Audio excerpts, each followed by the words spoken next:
When Zelara's scout ship broke through the thin blue line of Earth's atmosphere, the hull shuddered like a wounded beast. She gripped the ship's control yoke as alarms flashed red on the cracked console. The ship's voice alert repeated its warning, life support failing. Her heart pounded in her chest. The last thing she remembered before everything went black was the roar of the wind and fire licking at her vision. Then came silence. When Zelara opened her eyes again, she lay on a firm bed under a soft, glowing light. The air smelled faintly of flowers and medicine. She tried to move, but pain shot through her right leg and left arm. Her silver skin felt bruised and stiff. She closed her eyes again, afraid that if she moved, the pain would break her. Again. "You're awake," a calm voice said. Zelara turned her head and saw a man in a white coat. His hair was brown and his eyes gentle. He knelt beside her bed. On his coat was a name tag. Dr. John Baker. Zell Era tried to speak, but all that came was a soft gasp. John spoke slowly. "You're safe here.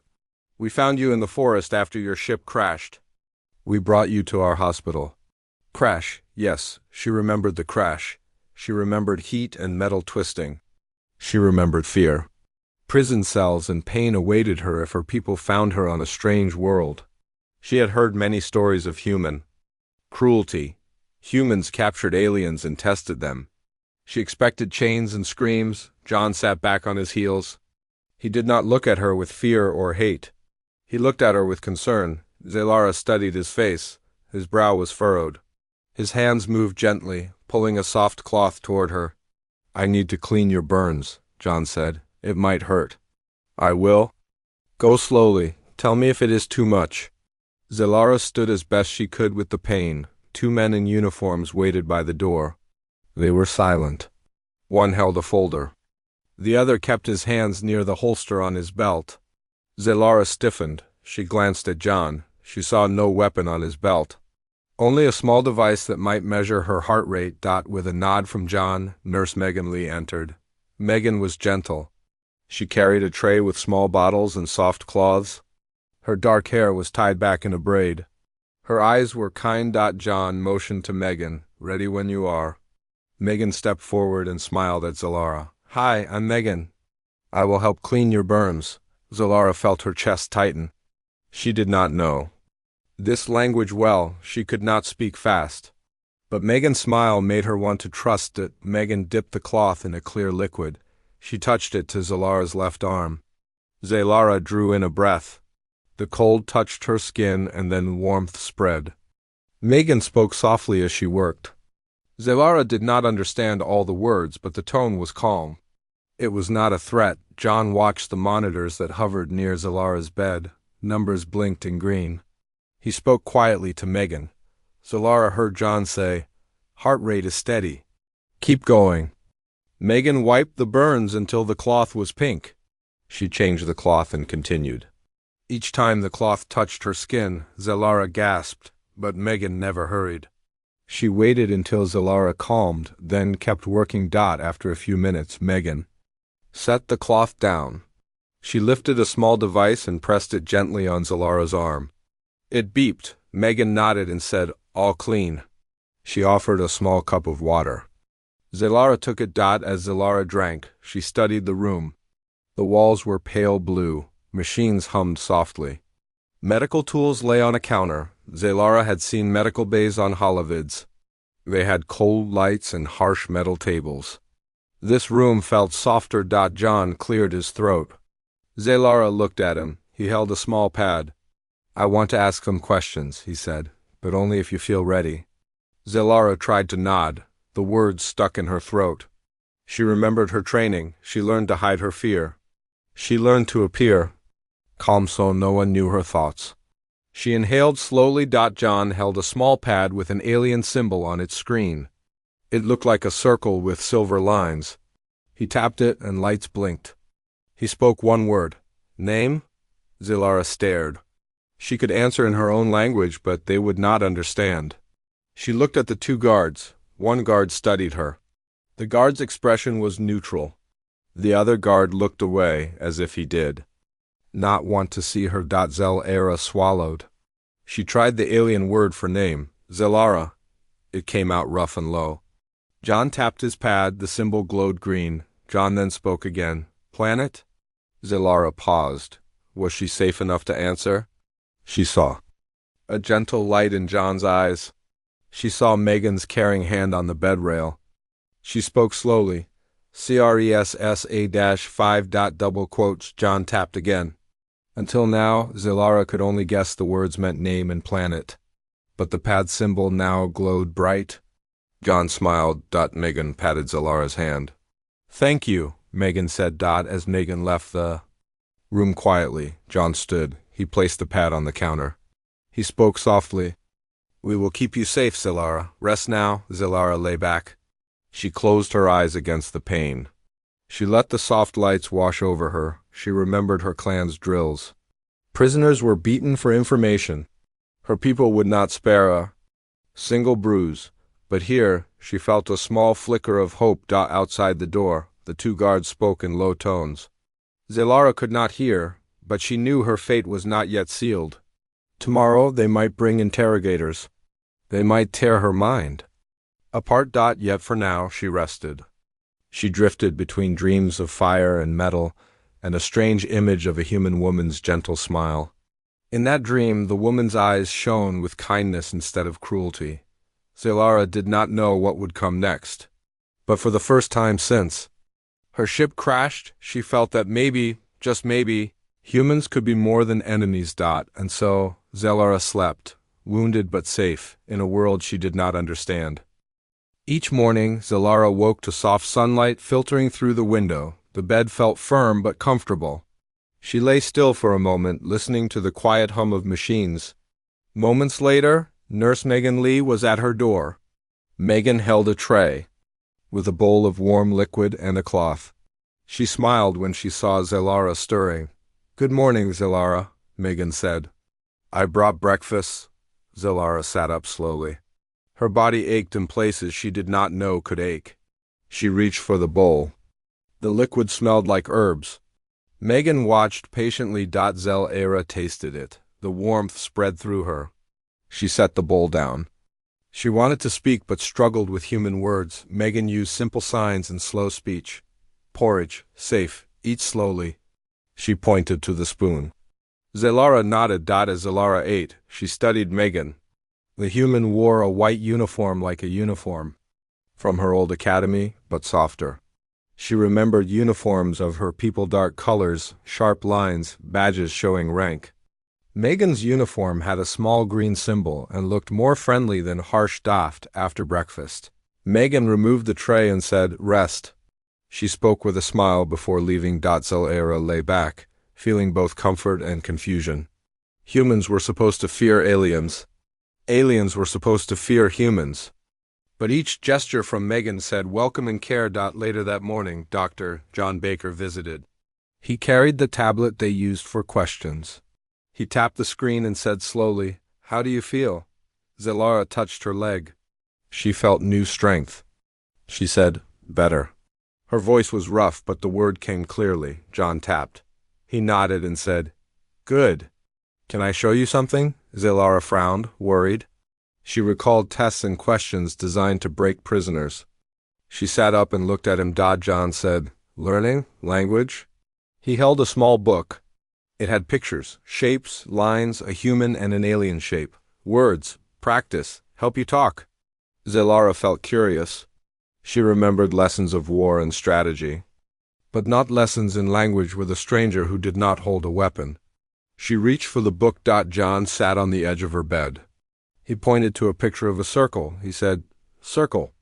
You say CIR-CLE. Double quotes. He tapped his tablet to play the word.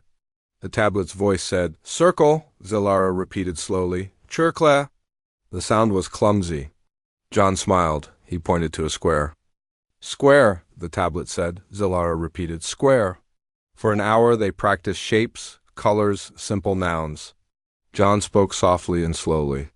Zilara felt less fear with each word. After their lesson, John closed the book. He said, Good job. Tomorrow we learn verbs. He tapped his tablet and showed the next lesson. Zilara felt a small hope. She could talk, she could explain why she came. She could ask questions. That afternoon, Zilara saw the two guards outside her door. One guard, Officer Brad Holmes, held a datapad. The other, Officer Sarah Mills, leaned against the wall. Sarah was tall and wore her hair short. She looked at Zilara but did not smile. Zilara recalled legends of her people. Humans were heartless. They would study her brain. They would turn her into a weapon or a slave. She tensed and pressed her back to the bed. But then Megan came. She knelt beside Zilara and said, "I'll be back soon. Rest." She touched Zilara's hand and stood. The guard Brad stepped forward. "We need to record your vital signs," he said.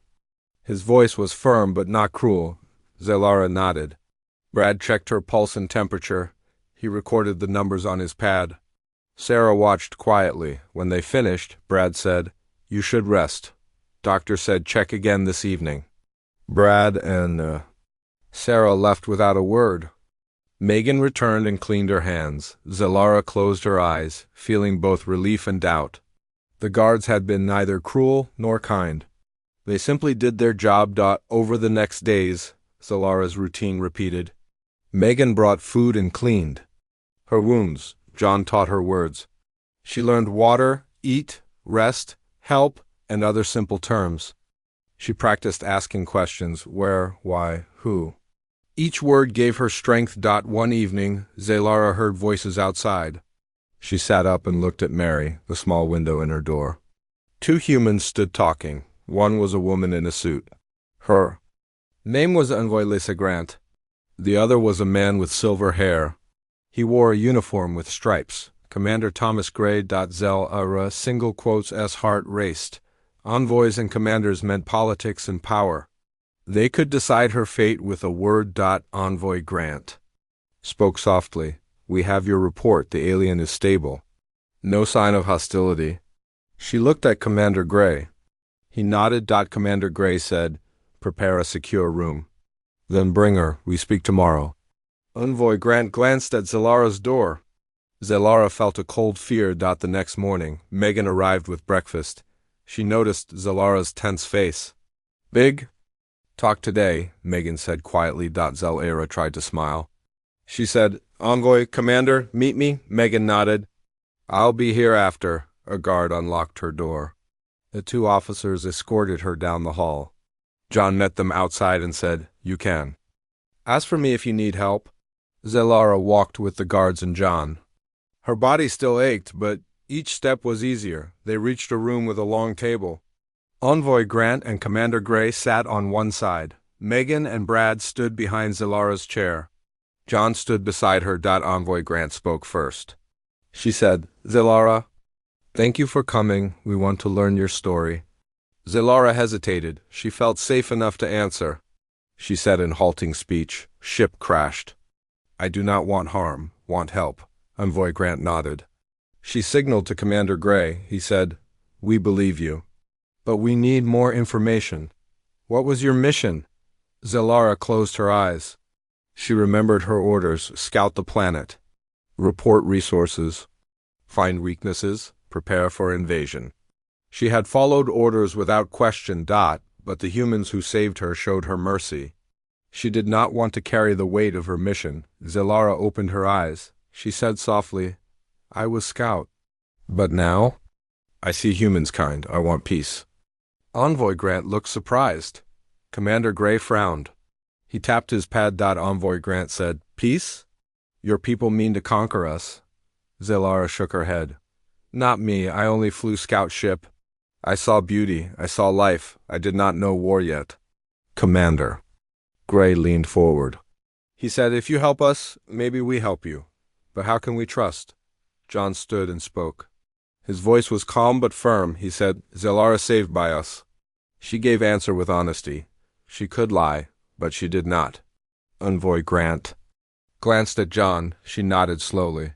She turned back to Zilara. Envoy Grant said, "We will listen. Speak freely, but if you hide truth, you return to cell. Understand?" Zilara swallowed. She nodded. Envoy Grant said, "Tell us about your world." And so Zilara began her story. She spoke slowly, using simple words. She painted a picture of Cressa 5. Silver mountains, purple skies, ocean currents of green water. She spoke of her people's hopes and fears. She said they were curious about humans but feared strength. Envoy Grant and Commander Gray listened. They asked questions. Why purple skies? How many live there? Zilara answered truthfully. After 2 hours, envoys thanked her. They said they would share information. They said tomorrow more would come. As Zilara left, Megan met her. She said, "You were brave? You did well?" Zilara felt tired but proud. She walked back to her room.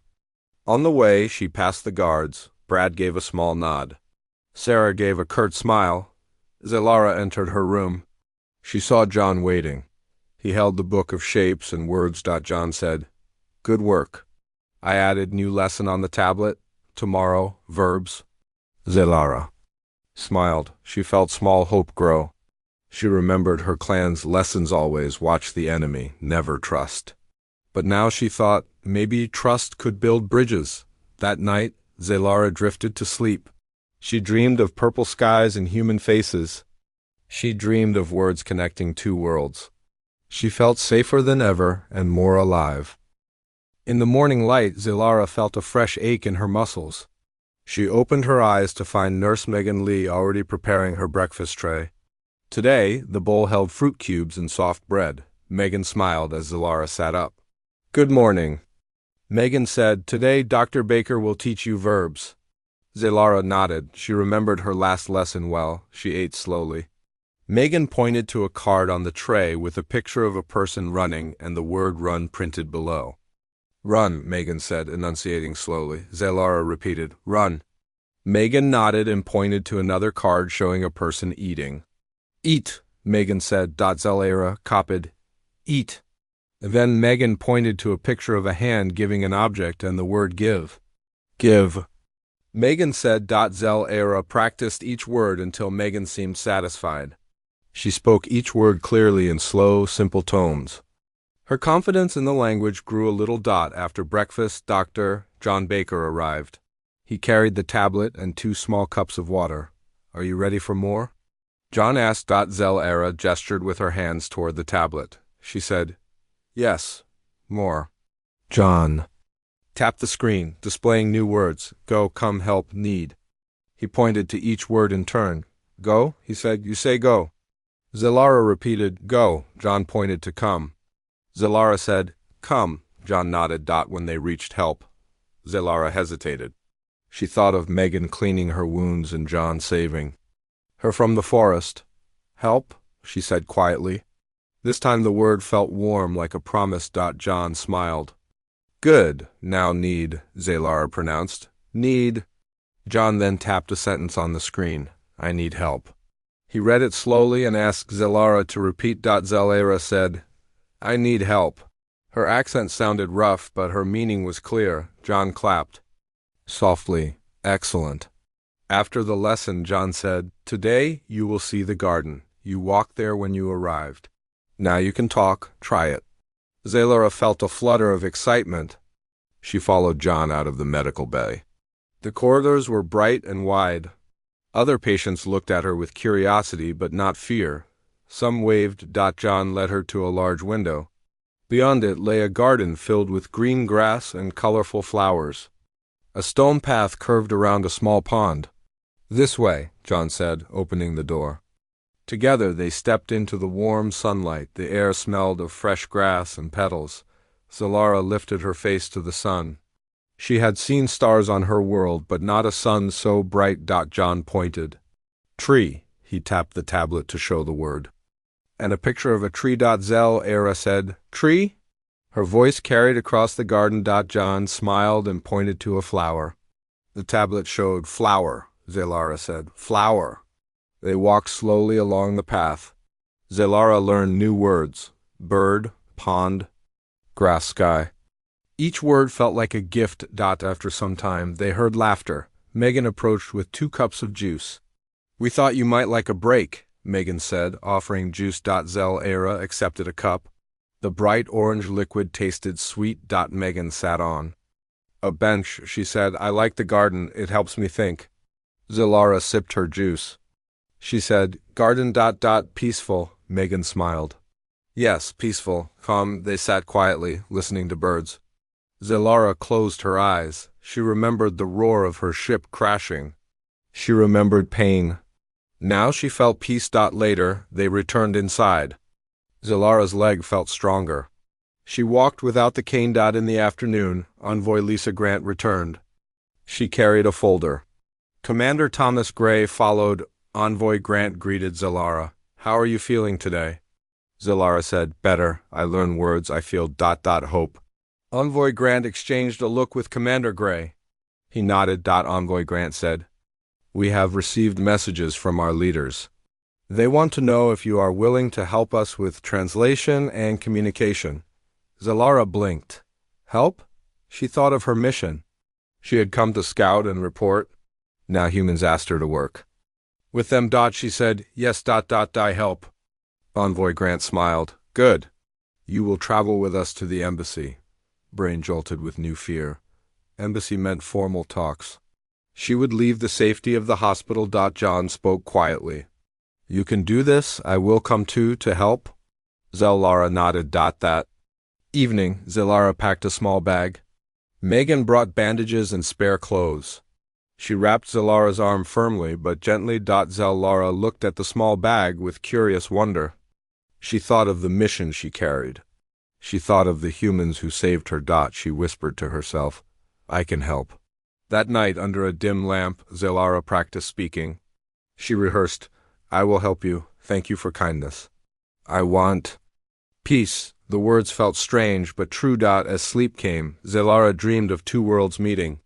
She dreamed of gardens and hospitals. She dreamed of words building bridges. Tomorrow, she would step into a new chapter. Zilara awoke to the gentle hum of the ventilation system. Sunlight peeked through the window blinds, casting soft lines across her blankets. She stretched carefully, mindful of her still healing wounds. Today she felt stronger than the day.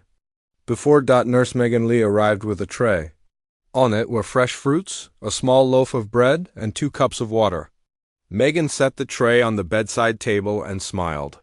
Good morning, Zilara, Megan said.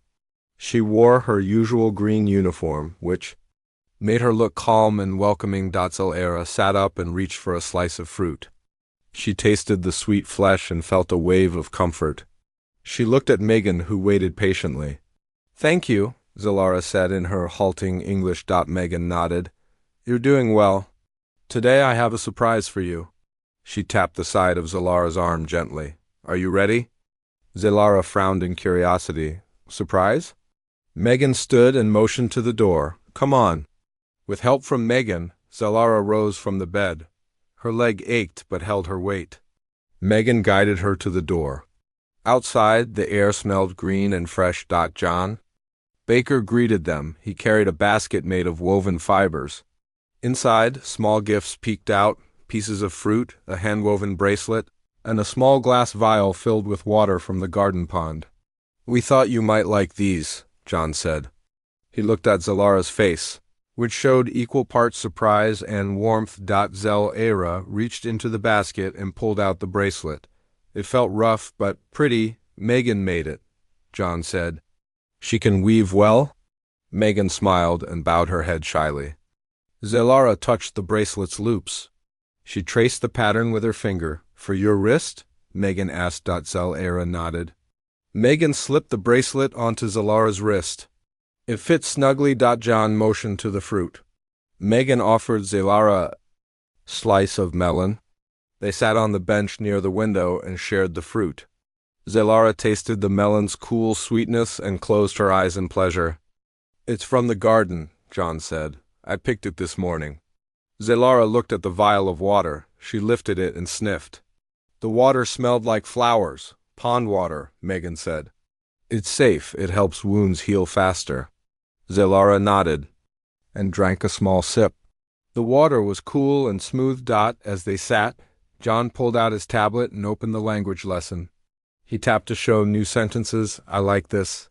Thank you for the gift. You are kind. Zilara read the sentences silently.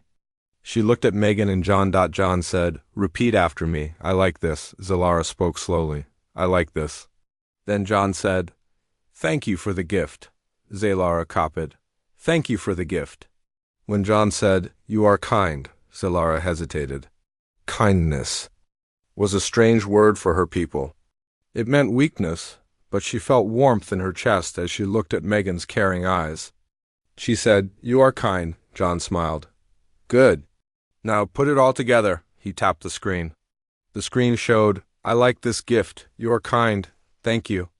Zalara read aloud, stumbling through the sounds. John and Megan nodded in encouragement. When she finished, Megan clapped softly. "Excellent." John then said, "We want you to know humans can share and be gentle." Zalara looked at them. She said, "I understand." After the lesson, Megan led Zalara back inside.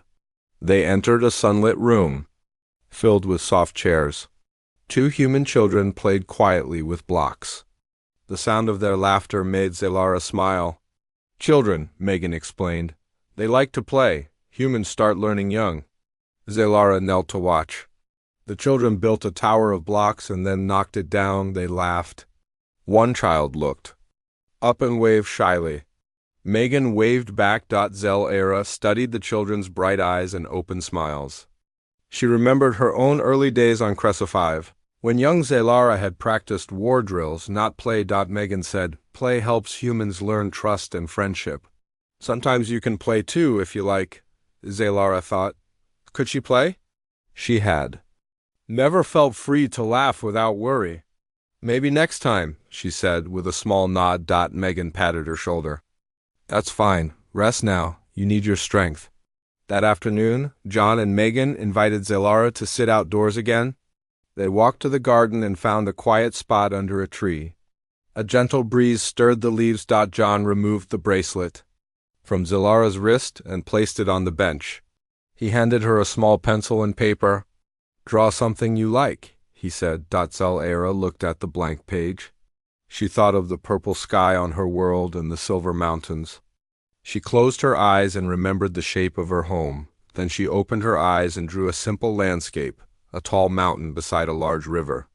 She added lines for trees and a small figure under the sun. When she finished, John and Megan leaned closer. John said, "It is beautiful." Megan nodded. "You draw well. Your home looks peaceful." Zalara felt a warm pride. She handed them the paper. Later, Megan brought a camera. She pointed at Zalara and said, "Smile." Zalara hesitated. She had never posed for pictures. Megan counted to 3 and clicked. John showed her the photo on the camera. Zalara saw herself smiling softly. She looked calm and hopeful. She studied the image.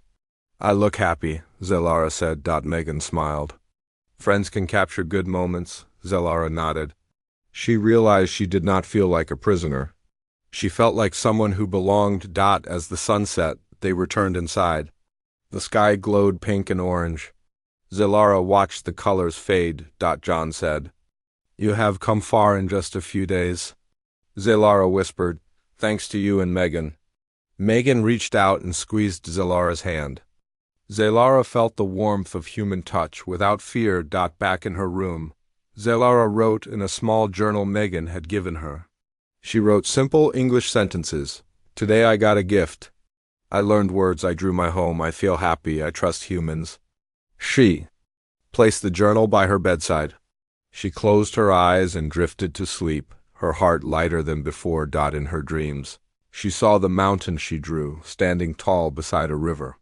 She saw herself walking toward it, hand in hand with Megan and John under a purple sky filled with stars. Zalara awoke to the soft beep of the medical monitor. Her wounds felt stronger now. The morning sun filtered through a pale curtain. She rose with care, mindful of her leg. Nurse Megan Lee waited outside with a tray. "Good morning," Megan said. "Today you go to the embassy."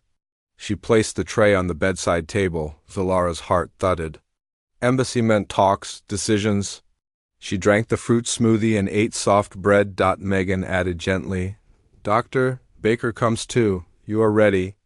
Zalara swallowed. She nodded. "Soon, Doctor." John Baker arrived. He carried Zalara's language tablet and her journal. He smiled encouragingly. "You will do fine," he said. We go together. They left the hospital room. Megan gave Zalara's bracelet a final pat before stepping aside. Outside, the air smelled of rain. Clouds formed above the building. 2 guards escorted them down a wide hallway. Other humans paused to watch. Some nodded politely. At the end of the corridor, a service elevator opened. Inside, the walls were stainless steel. Zalara pressed her hand on the railing as they descended. When the doors opened, Zalara found herself in a grand lobby. High ceilings reached up into shadows. Flags of many nations hung from tall poles. In the center stood a massive table of polished wood. Zalara stepped forward with John at her side. Envoy Lisa Grant and Commander Thomas Gray waited near the table. Other humans, diplomats in suits, stood behind them. Envoy Grant greeted them. Zalara, welcome to the embassy. Zalara bowed her head. She said softly, "Thank you." Envoy Grant motioned to a chair at the table. John and Zalara sat together. Across from them, Envoy Grant and Commander Gray took seats. Behind the envoys, several humans watched closely. Zalara opened her journal. She tapped the tablet and held it up. The first line read, "I want peace between Cressa 5 and Earth." Envoy Grant smiled. "We read your journal. It gives hope." Commander Gray leaned forward. "What do you suggest?" Zalara took a breath. She thought of her people's strengths and fears. She remembered her gentle care on Earth. Slowly she spoke. "You share food and water, show care, teach language and culture. Then we know trust." Envoy Grant turned to Commander Gray. He tapped his pad and said, "Human leaders will want details." He faced Zalara. "What resources do your people need?" Zalara thought of her homeland. Her scouts had measured mineral deposits and water. She wanted to share accurate data. She pulled out a chart from her tablet. It showed Cressa 5's rare metal mines, water reserves, and arable land. She pointed to each section. "Rare metal here," she said, pointing. "Water here, food here." Envoy Grant and Commander Gray studied the chart. Envoy Grant said, "A fair trade. We share medicines and tech. You share minerals and food." Zalara nodded. "Yes, we help each other." Commander Gray pressed a button on his pad. A projector lit up the wall behind Zalara. It showed a map of Earth and Cressa 5 with space lanes. Linking both. Envoy Grant said, "We propose a space route for safe travel. Ships will travel between stations. You feel safe." "We feel safe." Zalara studied the routes. They formed a circle around both planets. She said, "Safe path? Good." Envoy Grant turned to the group behind her. "We will draft an agreement. Zalara will help translate. She speaks both languages." Zalara's throat tightened. Translation meant respect and power. She nodded. John patted her hand. "You are an ambassador now." Megan, watching from the side, smiled proudly. The meeting ended. Envoy Grant stood. "Thank you, Zalara. Rest now. We will call you tomorrow." Zalara bowed. She left with John and the guards. In the elevator, her knees trembled. John squeezed her shoulder. "You did well." Zalara closed her eyes. "Thank you." When they reached the hospital floor, Megan greeted them. She said, "You were brave today?" Zalara managed a smile that evening. Zalara returned to her room. She opened her journal and wrote, "Today I spoke for my people. We shared plan. I feel proud and scared." Outside, thunder rumbled. Rain began to tap the window. The next morning, Zalara arrived at the embassy again. This time, diplomats from Cressa 5 stood opposite the humans. Folders and tablets lined the table. A tall alien man, Envoy Raloon, greeted Zalara. She stood and bowed. He said in broken English, "Good morning, Zalara." Zalara replied, "Good morning."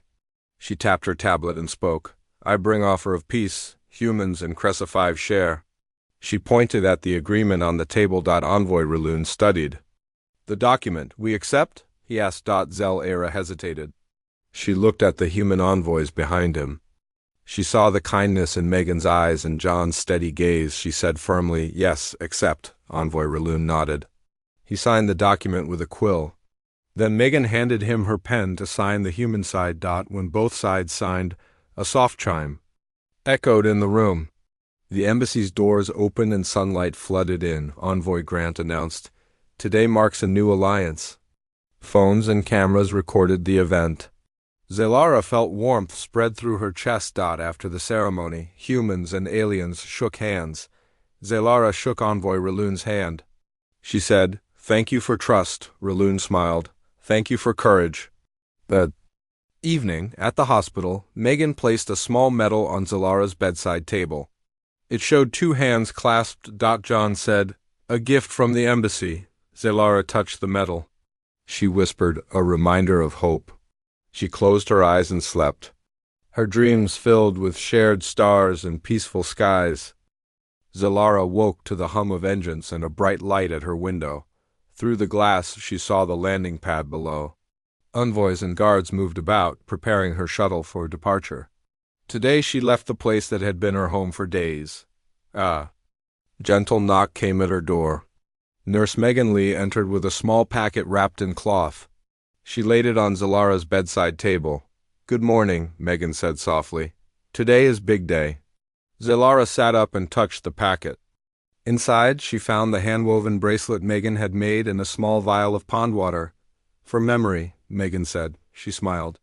Her eyes shone with warmth. Zelara nodded, words catching in her throat. She said, "Thank you, Megan." Her voice trembled. Megan reached out and hugged her. The embrace was brief but strong. Zelara felt tears in her eyes. As Megan stepped back, Dr. John Baker entered. He held Zelara's language tablet and her journal. "Zelara, you will do fine," John said quietly. Zelara stood and faced him. She placed the tablet on the bed and handed the journal to him. "For you," she said, voice steady. "To remember." She nodded and turned away. John opened the journal and read the first line. "I found kindness where I expected pain." He smiled sadly. Outside, the guards led Zelara down the corridor. Megan followed at a distance, wiping her eyes. At the shuttle bay, a small craft stood ready. Its hull gleamed white. Two pilots in uniform waved as Zelara approached. A ramp extended to the door. Commander Thomas Gray and Envoy Lisa Grant stood nearby. Envoy Grant stepped forward. "Zelara, on behalf of Earth, thank you for your help and courage," she said. Zelara bowed her head. She said, "I thank you." "You saved me, you taught me trust," Envoy Grant nodded. "May our worlds find peace." Commander Gray added, "Safe journey. We will meet again." Zelara looked back toward the hospital windows. She saw Megan among the onlookers. Their eyes met and held. Zelara lifted a hand. With a deep breath, Zelara turned and walked up the ramp. Inside the shuttle, the seat was soft and shaped to her form. She settled in and strapped herself in. Through the small window, she watched the people below. Megan held her hand to her chest. John waved and Brad Holmes saluted. The shuttle doors closed with a soft hiss. The engines roared to life. Zelara pressed her hand against the window as the shuttle lifted. She felt the rumble under her feet as the ground dropped away. Tears ran down her silver cheeks. When the shuttle cleared the atmosphere, Zelara watched Earth recede. The blue planet glowed against the black sky. She whispered, "Goodbye, Earth." The pilot spoke through the intercom. "We are en route to Cressa 5. Estimated arrival in 2 days." Zelara nodded. She closed her eyes and pictured the garden, Megan's smile, the laughter of children. She held the vial of pond water. Over the next hours, Zelara studied the stars. She recalled John's lessons and Megan's kindness. Each memory felt like a light in the dark. That evening, Zelara accessed her tablet. She opened a new page and began to write. "I will tell my people of Earth. I will speak of kindness and peace. I will carry this gift of trust." She tapped to send the message to Cressa 5's command. Then she closed the tablet and rested her head against the seat. In her dreams, she walked beside Megan through the garden under purple skies. She heard John's gentle voice guiding her words. She felt safe and hopeful. 2 days later, the shuttle entered Cressa 5's atmosphere. Zelara watched green clouds and silver mountains. The shuttle glided to a quiet landing bay. Envoy Raloon and other leaders waited to greet her. Zilara stepped from the shuttle and bowed. Rala on offered his hand. He said, "Welcome home, Zilara. We heard your message." Zilara smiled through tears. She said, "Home feels new now. I bring hope." Leaders from her world formed a line to shake her hand. Each looked at her with respect. After greetings, Zilara was escorted to the council chamber. She saw a map of both planets on the table. Envoy Raloon said, "We will begin talks based on your plan. Earth will send teachers and doctors. We will share metal and food." Zilara felt pride. She spoke quietly. "We begin friendship." The council nodded in agreement. They signed an agreement like the one on Earth. Later, Zilara returned to her quarters. She placed the bracelet and vial on a small shelf. She touched them gently. She opened her tablet and video called John and Megan. Their faces appeared on the screen. "Hello," Megan said, smiling. John waved. "We miss you." Zilara said, "I miss you. Thank you for everything. My people know peace." She paused. Megan wiped a tear. "We are proud of you." Zilara closed her eyes. She whispered, "Thank you." The call ended. Zilara looked at the view outside her window. Purple skies stretched to silver peaks. Beneath the stars, she saw a small shuttle on the horizon. With hope in her heart, Zilara walked into the next chapter of her life, a life of friendship between two worlds.